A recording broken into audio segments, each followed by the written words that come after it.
생명의 샘가 이영훈 목사입니다. 샘가에서는 에베소서를 묵상하는데 두 번째 시간이죠.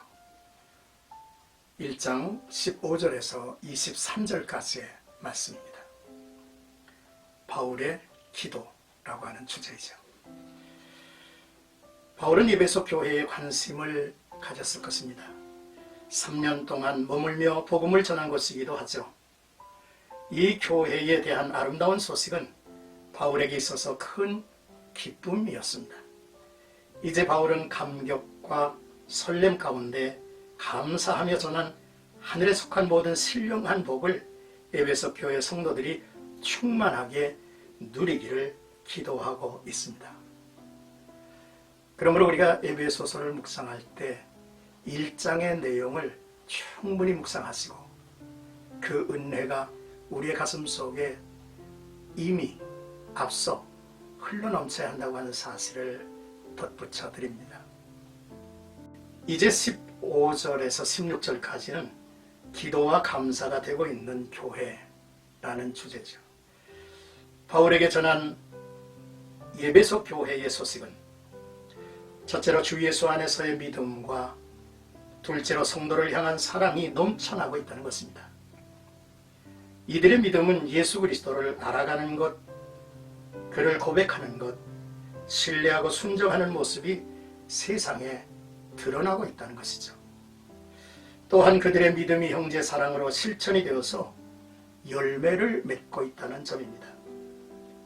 에베소 교회를 바울이 생각하고 기도할 때마다 참으로 감사하고 하나님께 찬양을 드리는 교회이었고 이 교회로 말미암아 바울은 행복했습니다. 감사합니다. 감사합니다. 이런 말이 바울의 입에서 절로 나온 것이죠.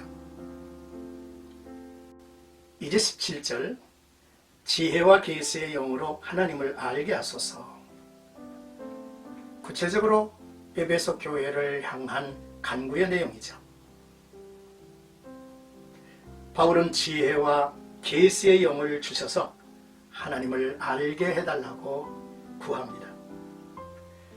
예수께서 이미 제자들에게 하신 말씀을 주목해야 합니다. 천지의 주제이신 아버지여, 이것을 지혜롭고 슬기는 자들에게 숨기시고 어린아이들에게 나타내심을 감사하나이다. 옳소이다. 이렇게 된 것이 아버지의 뜻이니이다. 내 아버지께서 모든 것을 내게 주셨으니 아버지 외에는 아들을 아는 자가 없고 아들과 또 아들의 소원대로 계시를 받은 자 외에는 아버지를 아는 자가 없느니라 라고 하신 말씀이죠. 그렇습니다. 하나님을 아는 것은 누구에게나 주어진 것이 아니죠.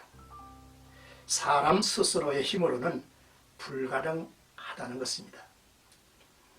하나님이 자신을 보여주시는 계시의 영을 통해서만이 얻는 축복이죠.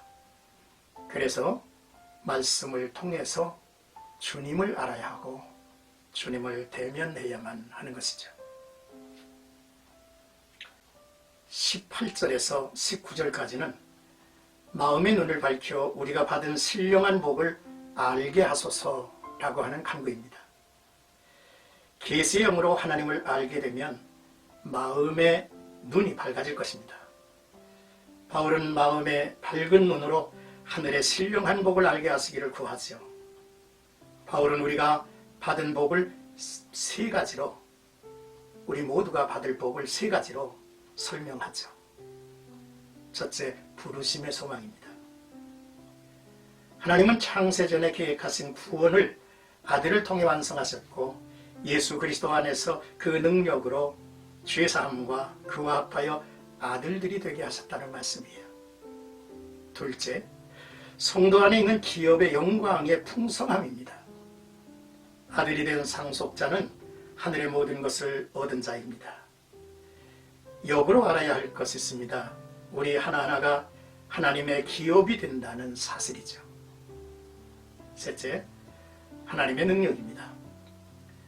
힘의 위력으로 역사하심을 따라 믿는 우리에게 베푸신 능력이 얼마나 큰 것임을 알게 되기를 기도하죠.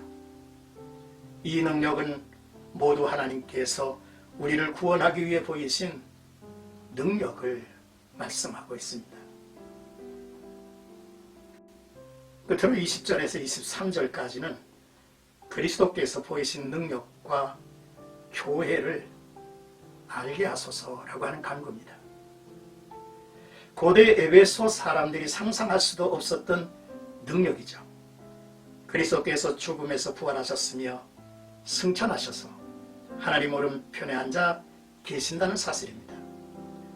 오른편은 하나님의 능력을 상징하며 그곳에서 그리스도께서 온 세상 만물을 그의 발 아래 복종케 하시고 통치하시며 그 능력으로 그리스도의 이름이 모든 이름 위에 뛰어나게 하신 것입니다. 여기서 바울은 그리스도의 능력과 뛰어나심이 바로 교회와 연결이 된다고 하는 사실입니다. 즉 그리스도께서 교회의 머리가 되시며 교회는 그의 몸이라고 바울은 말하고 있습니다. 그래서 교회는 그리스도의 현재라고도 말하죠. 머리가 어떠함을 안다면 그 몸도 그러하다는 것입니다. 만물을 통치하시는 이가 그리스도이시라면 만물 위에 교회가 있는 것입니다. 바로 교회의 머리가 그리스도이시기 때문이죠. 교회인 성도들은 그리스도의 죽음과 부활에 참여한 자들입니다. 그러므로 그리스도 안에 있는 성도들이 모여서 예배드리는 그곳은 예수 그리스도의 현재이며 예수 그리스도로 충만하다고 하는 사실을 알아야겠죠.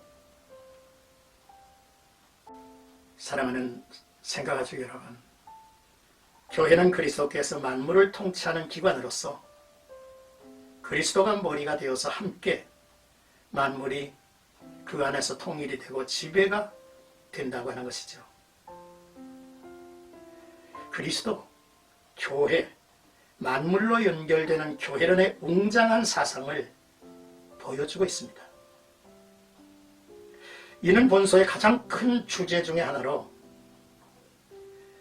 2장 11절에서 3장 21절에서 다시 거론이 될 것입니다.